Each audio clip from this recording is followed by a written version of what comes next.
All aboard!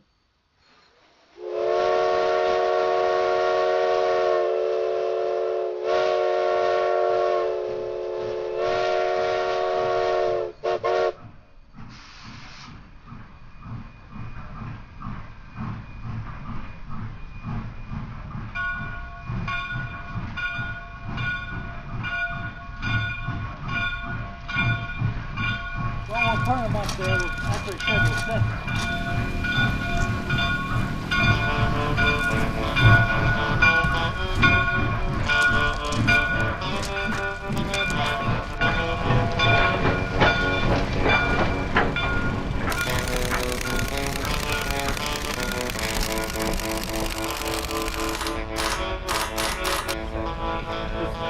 This should be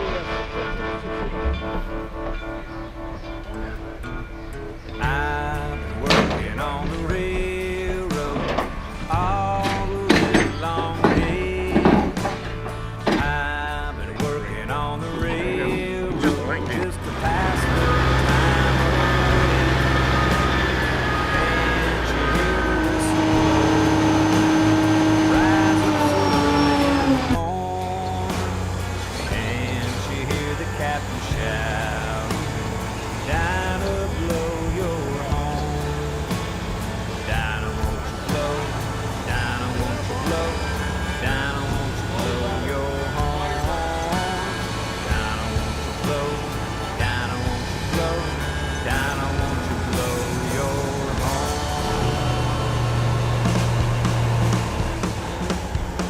Well, someone's in the kitchen with Dinah. Someone's in the kitchen, I know. Someone's in the kitchen with Dinah, strumming on the old banjo, singing fee-fi, fiddly-I-o, fee-fi, fiddly-I-o, fee-fi, fiddly-I-o, strumming on the old banjo.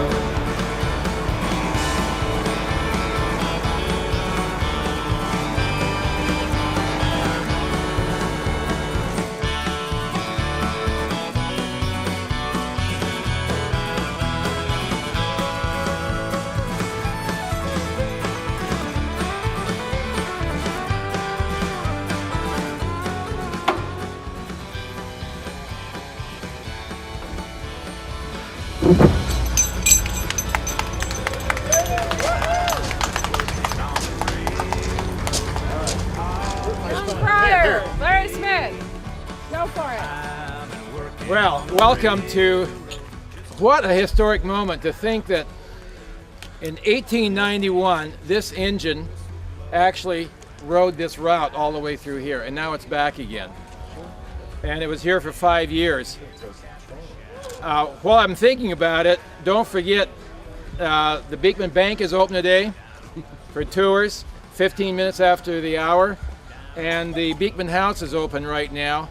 And these two, the Beekmans, of course, were very instrumental in financing a lot of Jacksonville, which directly relates to the train here. So if you have a chance, Beekman Bank tours today, it's rarely ever open, and the Beekman House is open today. But can you imagine, it was in January of 1891, after a lot of work trying to get a train to come through Jacksonville, that I can't believe my phone is going off. I don't give my phone number to anybody. It's Mr. Beekman. My wife trying to call me. But most of you know the story of how when they started bringing the O&C Railroad down through this part of the valley, I mean through this part of Oregon, they thought for sure that the train would come through Jacksonville, because after all, it was the Queen of the West. It was a great place to live. It was the only town basically in this area other than Ashland, and it would come here. But nobody really worried about the topography. You had to come up a couple hundred feet, go down a couple hundred feet, and then aim for Ashland, and you have that hill right out here. And Mr. Beekman saw the writing on the wall. He knew that Jacksonville would never get the railroad. So he and a couple other friends secretly went over to the central part of the valley at the middle ford of Bear Creek, and they started buying up homesteads. And then after they platted it, and then they went to the O&C Railroad and said, we will give you every other city lot if you come through our land. O&C had already tried for Central Point, but Central Point wasn't even central, it was just a point, and the farmers there did not want it. So it came to the middle ford of the river, and when the people of Jacksonville found out that Beekman had sold them out, there was a huge amount of anger over this. Here, the richest man in town was making more money by letting the railroad bypass Ashland. And he still couldn't convince people, you just don't bring a railroad through here. So that was in the mid-1880s. Then immediately, when the railroad was completed over the Siskiyous, the people here in Jacksonville said, well, let's build a railroad. Just like Mickey Rooney, let's put on a show. And so they managed to grab enough money. The people here in Jacksonville put up the stock for the company. Got Mr. Barnum and other people involved in building this railroad all the way through. Now, part of the deal was it had to be here by January of 1891. And there was a race to try to get it done.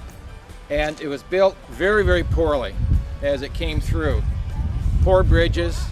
The ballast was mostly just dirt and logs that they were using. But the train did make it on schedule. And in reading the accounts of how the people in town, especially the kids, could hear the whistle right here as it was coming into town, the engineer was blowing the whistle. Now you realize this is the route right here, and it turned, went across, even though the school was here, you know, Daisy Creek sat right here. Daisy Creek flowed right through here. In order to get the train into Jacksonville, they had to move Daisy Creek over. That's why it has these two dog legs, well actually 3 dog legs in it. That's not natural. Over by Presbyterian Church, it came right through here. So they moved it for the railroad. And that gave the school, of course, some school grounds to have, but then now it was taken up by the railroad. And but it made it over to the Little Depot. It was built a year or two later. And the town was excited, and they were now going to have a railroad. They forgot one thing. Jacksonville didn't have any businesses here anymore. There was nothing more for the train. There was no traffic for the train. So from the very beginning, it never made much money. In fact, didn't make any. All it did was lose money. They eventually extended it on up into Forest Park, which we call Forest Park today, the old reservoir watershed. And they hauled out saw logs, and they hauled out gold ore and so forth, but it never did make any money. Now this little puffer belly here was called the Jacksonville Cannonball. Little marketing going on there. But if you've seen pictures of it, you have this little guy with this huge, about a 30-40 passenger coach back behind it. And it's absolutely overpowered by this thing. And you can imagine getting up the hill here. The kids in the school knew the schedule for the train, and they would look out the window, they could see it coming, and they would, in the morning, they would have gone down here with lard and axle grease, and they would grease the rails. Only the boys did that. Yeah, look at the boys. And the little puffer belly, you know, it actually got changed to the tea kettle because they said that's all it was good for, was just brewing tea. And they'd watch them spin as they came up through here. The conductors learned real fast that what you did was you carried a bucket of sand. And when it started spinning down here, they would, the conductor would walk out and put sand on the grease, and the train would get back, and the locomotive could get back on here and head on in. It went through some financial problems. After about 5 years, this was sold, and then eventually they brought in bigger. Eventually they converted that actually to a gasoline-powered motor coach that went back and forth here. But probably it reached its height during the First World War. During the First World War, the men from Jacksonville went off to fight the war. There weren't any teachers here at the school. Male teachers and so on. In fact, they had trouble even getting teachers. So they closed the high school. The elementary school stayed open downstairs, but upstairs they closed the high school. So the train became the school bus. So in the early morning, Mr. Barnum would bring the train in, pick up the school kids here at the school, and then head them into Medford, drop them off. About where the courthouse is today was where the high school was. And then in the evening, he'd bring them back up again. So this was really exciting. But what put the train out of business? Yeah, the automobile. You didn't have to wait. And the roads were smooth. You didn't have to do this galloping goose feeling. And then the rails were taken up after about 1925, and Jacksonville continued to slumber. You know, the Great Depression never hurt Jacksonville. It was already depressed. It was depressed.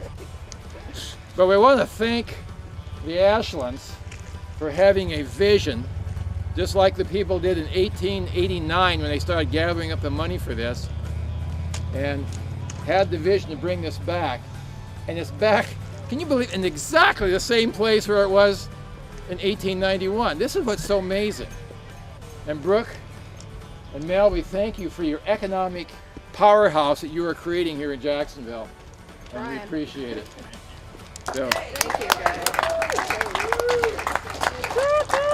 Now all we have to do is learn how to run it. Okay, good. Boys, go ring the bell. Go ring the bell. Go on. Go. Just gonna get it further. I'm gonna go on the train.